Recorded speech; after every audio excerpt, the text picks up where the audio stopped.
You know, there are remarkable people who come into the world from time to time, and there are people who do find out over decades long periods what they could be like if they were who they were, if they spoke their being forward.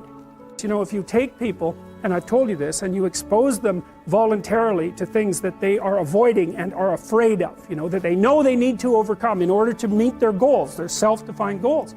If you can teach people to stand up in the face of the things they're afraid of, they get stronger. And you don't know what the upper limits to that are, because you might ask yourself, like, if for 10 years, if you didn't avoid doing what you knew you needed to do, by your own definitions, right, within the value structure that you've created, to the degree that you've done that, what would you be like? And they get stronger and stronger and stronger, and we don't know the limits to that. We do not know the limits to that. And so you could say, well, in part, perhaps the reason that you're suffering unbearably can be left at your feet, because you're not everything you could be, and you know it. And of course, that's a terrible thing to admit, and it's a terrible thing to consider, but there's real promise in it, right? Because it means that perhaps there's another way that you could look at the world, and another way that you could act in the world, so what it would reflect back to you would be much better than what it reflects back to you now. And then the second part of that is, well, imagine that many people did that, because we've done a lot as human beings. We've done a lot of remarkable things, and I told you already, I think before, that today, for example, about 250,000 people will be lifted out of abject poverty, and about 300,000 people attached to the electrical power grid. We're lifting people out of poverty collectively at a faster rate that's ever occurred in the history of humankind by a huge margin, and that's been going on unbelievably quickly since the year 2000. The UN had planned to have poverty between 2000 and 2015, and it was accomplished by 2013. So there's inequality developing in many places, and you hear lots of political agitation about that. But overall, the tide is lifting everyone up, and that's a great thing. And we have no idea how fast we could multiply that if people got their act together and really aimed at it. Because, you know, my experience is with people that we're probably running at about 51% of our capacity. I mean, you can think about this yourselves. I often ask undergraduates how many hours a day you waste, or how many hours a week you waste. And the classic answer is something like 4 to 6 hours a day. You know, inefficient studying, watching things on YouTube that not only do you not want to watch, that you don't even care about, that make you feel horrible about watching after you're done. That's probably 4 hours right there. You know, you think, well, that's 25 hours a week, it's 100 hours a month, that's 2.5 full work weeks, it's half a year of work weeks per year. And if your time is worth $20 an hour, which is a radical underestimate, it's probably more like 50 if you think about it in terms of deferred wages. If you're wasting 20 hours a week, you're wasting $50,000 a year. And you are doing that right now. And it's because you're young, wasting $50,000 a year is a way bigger catastrophe than it would be for me to waste it, because I'm not going to last nearly as long. And so if your life isn't everything it could be, you could ask yourself, well, what would happen if you just stopped wasting the opportunities that are in front of you? You'd be, who knows how much more efficient? 10 times more efficient, 20 times more efficient. That's the Pareto distribution. You have no idea how efficient people get. It's off the charts. Well, and if we all got our act together collectively and stopped making things worse, because that's another thing people do all the time.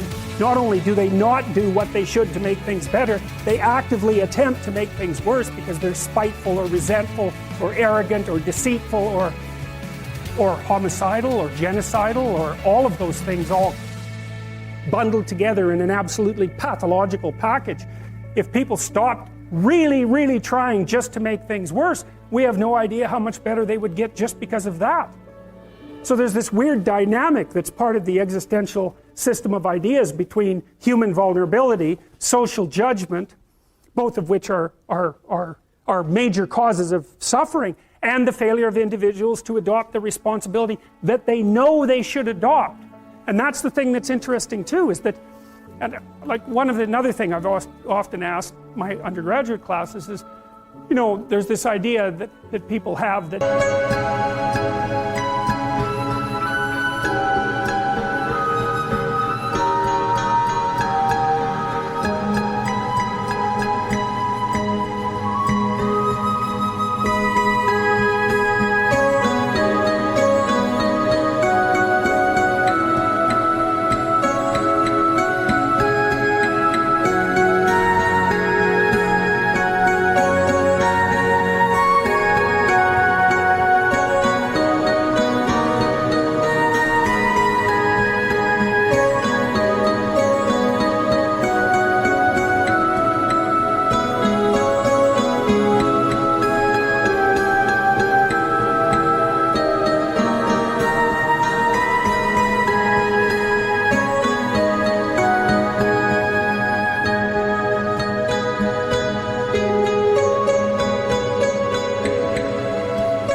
people have a conscience.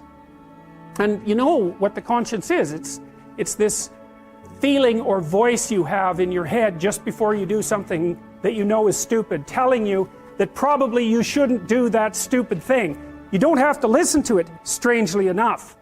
But you go ahead and do it anyways, and then, of course, exactly what the conscience told you was going to happen inevitably happens, so that you feel even stupider about it than you would if it happened by accident. Because you know, I knew this was going to happen, I got a warning it was going to happen, and I went and did it anyways. And the funny thing too is that conscience operates within people, and we really don't understand what the hell that is. So you might say, well, what would happen if you abided by your conscience for 5 years or for 10 years? What sort of position might you be in? What sort of family might you have? What sort of relationship might you be able to forge? And you can be bloody sure that a relationship that's forged on the basis of who you actually are is going to be a lot stronger and more welcome than one that's forged on the basis of who you aren't. Now, of course, that means that the person you're with has to deal with the full force of you in all your ability and your catastrophe, and that's a very, very difficult thing to negotiate. But if you do negotiate it, well, at least you have something, you have somewhere solid to stand, and you have somewhere to live, you have a real life. And it's a great basis upon which to bring children into the world, for example, because you can have an actual relationship with them instead of torturing them half to death, which is what happens in a tremendously large minority of cases. Well, it's more than that too, because, and this is what I'll close with, and this is why I wanted to introduce Solzhenitsyn's writings to you. You see, because it isn't merely that your fate depends on whether or not you get your act together and to what degree you decide that you're going to live out your own genuine being.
It isn't only your fate, it's the fate of everyone that you're networked with. And so, you know, you think, well, there's 9 billion, 7 billion people in the world. We're going to peak at about 9 billion, by the way, and then it'll decline rapidly. But 7 billion people in the world, and who are you? You're just one little dust mote among that 7 billion. And so it really doesn't matter what you do or don't do, but that's simply not the case. It's the wrong model, because you're at the center of a network. You're a node in a network. Of course, that's even more true now that we have social media. You'll know 1,000 people, at least over the course of your life. And they'll know 1,000 people each, and that puts you one person away from 1 million, and 2 persons away from 1 billion. And so that's how you're connected. And the things you do, they're like dropping a stone in a pond. The ripples move outward, and they affect things in ways that you can't fully comprehend. And it means that the things that you do and that you don't do are far more important than you think. And so if you act that way, of course, the terror of realizing that is that it actually starts to matter what you do. And you might say, well, that's better than living a meaningless existence. It's better for it to matter. But I mean, if you really asked yourself, would you be so sure if you had the choice? I can live with no responsibility whatsoever. The price I pay is that nothing matters. Or I can reverse it and everything matters. But I have to take the responsibility that's associated with that. It's not so obvious to me that people would take the meaningful path. You know, when you say, well, nihilists suffer dreadfully because there's no meaning in their life and they still suffer. Yeah, but the advantage is they have no responsibility. So that's the payoff, and I actually think that's the motivation. Say, well, I can't help being nihilistic. All my belief systems have collapsed. It's like, yeah, maybe. Maybe you've just allowed them to collapse because it's a hell of a lot easier than acting them out.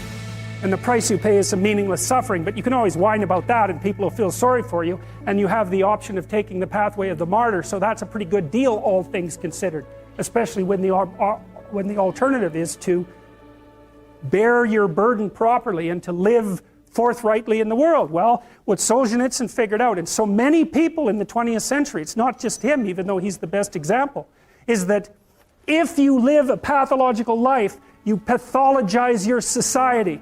And if enough people do that, then it's hell. Really. Really.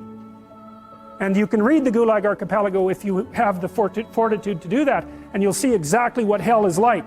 And then you can decide if that's a place you'd like to visit, or even more importantly, if it's a place you'd like to visit and take all your family and friends, because that's what happened in the 20th century.